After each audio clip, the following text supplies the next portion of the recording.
আমাদের ব্যানার টেনে ছিঁড়ে ফেলছে। কেন? এই বিচার তাদেরকে দিতেই হবে, দিতেই হবে, দিতেই হবে। ধন্যবাদ সকলকে। সকলে ভালো থাকবেন, সুস্বাস্থ্য থাকবেন, সকল নিরাপদ স্থানে থাকবেন, যার যার অবস্থান থেকে অনর থাকবেন। আমরা এখানে সকলে তীর চিহ্ন দিয়ে আপনারা জানেন যে আমাদের এই সার্কুলার হয়েছিল 2020 সালে। আজ 2024 সাল, আগস্ট মাস পার হয়ে যাচ্ছে। আর এতদিন পরেও আমরা আমাদের চূড়ান্ত সুপারিশ পাচ্ছি না।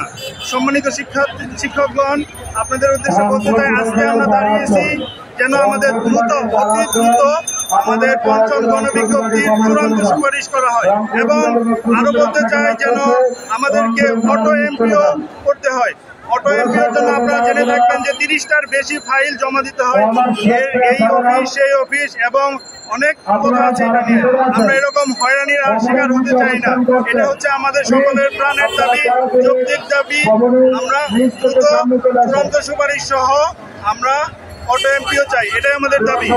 আপনারা আজকে মানববন্ধনের সাথে সাথে আপনাদের আর কি কর্মসূচি আছে? আপনারা আর কি করতে যাচ্ছেন? আমাদের কমিটি আছে, আজকে আমরা মানববন্ধন করব। মানববন্ধন করার পরে আমাদের কমিটি রাতে সিদ্ধান্ত নিবে। সিদ্ধান্ত মোতাবেক আমরা আগামীকাল কি কর্মসূচি গ্রহণ করবো এবং স্মারকলিপি জমা দিব।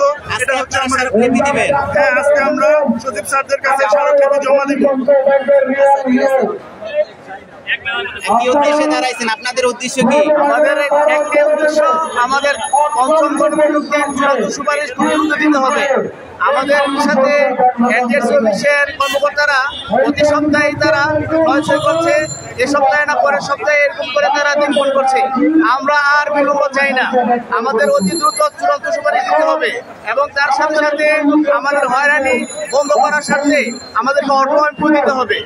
এটা আমাদের দাবি। কি মানববন্ধনের সাথে সাথে আজকে স্মারকলিপিও দিতে যাচ্ছেন? আমরা আজকে এনজেডসি অফিসের চেয়ারম্যান মহোদয় স্যারের বরাবর আমরা আজকে স্মারকলিপি জমা দেব এবং শিক্ষা মন্ত্রণালয় বরাবর আমরা যে স্মারকলিপি জমা দেব। অসংখ্য ধন্যবাদ।